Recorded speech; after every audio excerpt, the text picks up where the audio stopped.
नमस्कार, news for nation देख रहे हैं आप। मैं हूं आपके साथ रश्मि। बीजेपी ने एक बार फिर से जेडीयू को विशेष राज्य के दर्जे पर जमकर सुनाया है। आपको बताएं कि बिहार से लगातार जनता दल यूनाइटेड की तरफ से ये मांग की जा रही है कि केंद्र सरकार को बिहार पर ध्यान देना चाहिए और बिहार को विशेष राज्य का दर्जा देना चाहिए। ऐसे में अब बीजेपी की तरफ से सीएम नीतीश कुमार को आईना दिखाने का काम किया जा रहा है और ये कहा जा रहा है कि केंद्र सरकार तो हर स्तर से आपकी मदद कर रही है, आप ही बिहार को विकास के रास्ते पर ले जाने में असफल हुए हैं। जहां आपको बताएं कि एक बार फिर से सीएम नीतीश कुमार पर उंगली उठाया है बीजेपी ने और ये कह दिया है कि बिहार को विशेष राज्य के दर्जे की कोई आवश्यकता नहीं है, क्योंकि केंद्र सरकार जरूरत से ज्यादा जो राशि है वो बिहार सरकार को देती है, लेकिन बिहार सरकार इस राशि को सही तरीके से उपयोग नहीं कर पा रहा है और यही वजह है कि बिहार पिछड़ता जा रहा है। ऐसे में एक बार फिर से बीजेपी के प्रदेश अध्यक्ष संजय जायसवाल ने किस तरह से सीएम नीतीश कुमार पर निशाना साधते हुए आईना दिखाने का काम किया है और बाकायदा डेटा शेयर करते हुए किस तरह से बिहार की तस्वीरें सीएम नीतीश कुमार को दिखाई गई है, इसकी पूरी जानकारी आपको देते हैं और साथ ही क्या कुछ कहना है बीजेपी के प्रदेश अध्यक्ष संजय जायसवाल का, ये भी आपको बताते हैं। बता दें कि बीजेपी के प्रदेश अध्यक्ष संजय जायसवाल ने एक डेटा शेयर करते हुए कहा है कि केंद्र सरकार बिहार का कितना ध्यान रखती है, ये इस डेटा से ही स्पष्ट होता है। महाराष्ट्र की आबादी बिहार से 1 करोड़ ज्यादा है, फिर भी बिहार को महाराष्ट्र के मुकाबले 31,000 करोड़ रुपए ज्यादा मिल रहे हैं। बंगाल भी बिहार की भांति पिछड़ा राज्य है, पर उसके मुकाबले भी बिहार को 21,000 करोड़ रुपए ज्यादा मिलता है। दक्षिण भारत के राज्यों की हमेशा शिकायत रहती है कि केंद्र सरकार हमें कम पैसा देती है, क्योंकि हमने आबादी को 70 के दशक में ही केंद्र की नीतियों के कारण रोक दिया था। अब केंद्र सरकार इसको अपराध मानती है। जीएसटी से सबसे ज्यादा फायदा बिहार जैसे राज्य को हुआ।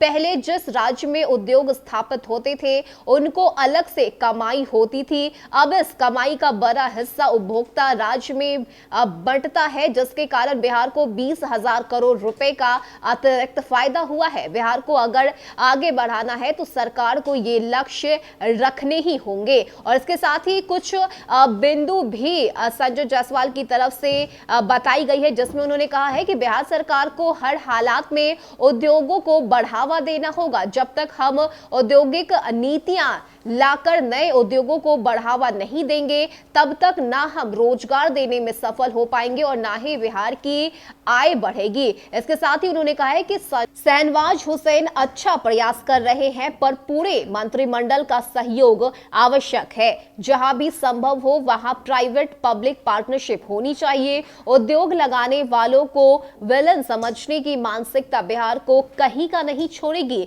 बदौरा बस स्टैंड विश्व स्तर का है, पर ऊपर की मंजिलों में दुकानें खोलकर सारी राशि की भरपाई कर ली गई और गुजरात सरकार का एक पैसा भी नहीं लगा। वैसे ही गांधीनगर के पूरे साबरमती फ्रंट का डेवलपमेंट उसी में एक निश्चित भूमि प्राइवेट हाथों में देकर अनेक पार्क सहित पूरे फ्रंट को विकसित करने का कीमत निकाल लिया गया। हम 6 वर्ष में भी प्रधानमंत्री जी के दिए हुए पैकेज का पूरा इस्तेमाल नहीं कर पाए। अभी भी 10,000 करोड़ रुपए से ज्यादा बकाया है। एक छोटा उदाहरण मेरे लोकसभा का रक्सौल हवाई अड्डा है, जिसके लिए प्रधानमंत्री पैकेज से 250 करोड़ रुपए मिल चुके हैं, पर बिहार सरकार द्वारा अतिरिक्त जमीन नहीं देने के कारण आज भी यह योजना रुकी हुई है। प्रधानमंत्री गति शक्ति योजना में भी बिहार को हजारों करोड़ रुपए मिले हैं। अगर हमने भूमि उपलब्ध नहीं कराया तो ये किस्से कहानियों की बातें रह जाएंगी। इसके साथ ही संजय जायसवाल ने कहा है कि केंद्र सरकार की योजनाओं का समुचित उपयोग करना होगा। जैसे बिहार सरकार के जल नल योजना में केंद्र की 50% राशि लगी है, जिसका इस्तेमाल हम पंचायती राज की अन्य योजनाओं में कर सकते हैं और जल नल योजना की राशि सीधे जल संसाधन विभाग से ले सकते हैं। पिछले वित्तीय वर्ष में 6,000 करोड़ की राशि बिहार सरकार को आवंटित की गई थी, पर नल जल योजना के मद में हमने यह पैसा नहीं लिया। इस तरह की राशियों का सही उपयोग हमें करना होगा। इसके साथ ही उन्होंने कहा है कि जनसंख्या नियंत्रण के लिए हमें स्वयं काम करना होगा। केवल यह सोच कि समाज स्वयं शिक्षा के साथ जनसंख्या को नियंत्रण कर लेगा के चक्कर में बहुत ही देर हो जाएगी। आज भी हम जनसंख्या स्थिरीकरण के लिए कोई अभियान नहीं चला रहे हैं, जबकि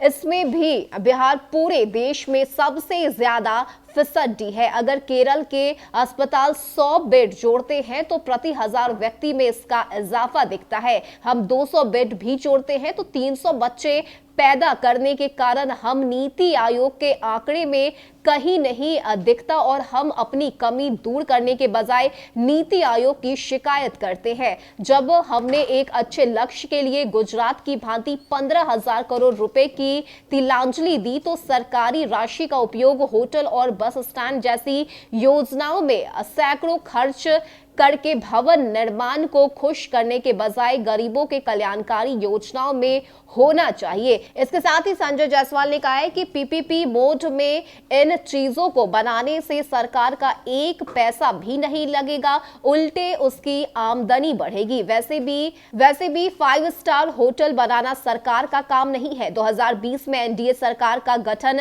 आत्मनिर्भर बिहार के 7 निश्चय के आधार पर हुआ था। हमें इस मूल मुद्दे से नहीं भटकना चाहिए। यानी कि इन बातों के जरिए बीजेपी के प्रदेश अध्यक्ष संजय जायसवाल ये बताना चाह रहे हैं कि केंद्र सरकार हर संभव मदद कर रही है, लेकिन इसके बावजूद राज्य सरकार विकास के कार्य करने में असफल हुई है और यही वजह है कि आज बिहार फिसड्डी राज्यों में से एक बन गया है। इसके साथ ही भवन निर्माण कार्य पर भी सवाल उठाए गए हैं और ये कहा गया है कि जो पैसे केंद्र सरकार देती है, अगर उसे हम गरीबों के हित में लगाएंगे, उद्योग के विस्तारीकरण में लगाएंगे तो इसका काफी फायदा होगा। लेकिन सीएम नीतीश कुमार इन सभी कार्यों में से कोई काम नहीं कर रहे हैं और सिर्फ बिहार को विशेष राज्य का दर्जा दिलाने की मांग कर रहे हैं, जो कि कहीं से सही नहीं है। यानी कि एक बार फिर से बीजेपी और जेडीयू के बीच जो सीधी भिड़ंत है वो नजर आ रही है